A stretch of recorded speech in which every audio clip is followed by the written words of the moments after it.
الحرائق مال المطار صارت استاذ نجم، الحرائق مال المطار ترى لا تماس كهربائي ولا مدري شنو ولا اي شيء. هاي حرب بين شركتين امنيتين، شركه بريطانيه وشركه كنديه، الجي 4 اس وشركه اللوخ الكنديه. هذول عقدهم وقالوا يابا ما نريدهم، راح مدير سلطه الطيران المدني وراح الكندي التقى بهاي الشركه، جاب هاي الشركه وقال لهم يابا انتم بمكان هاي الشركه الامنيه.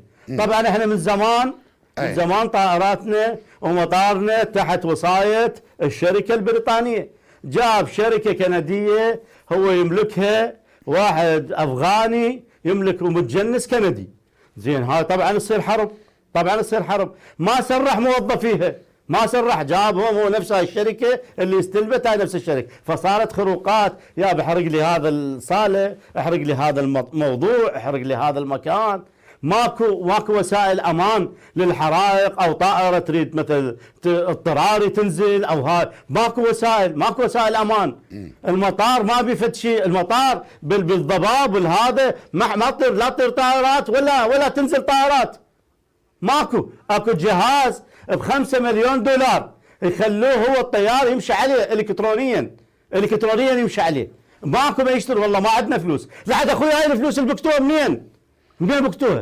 ان شاء الله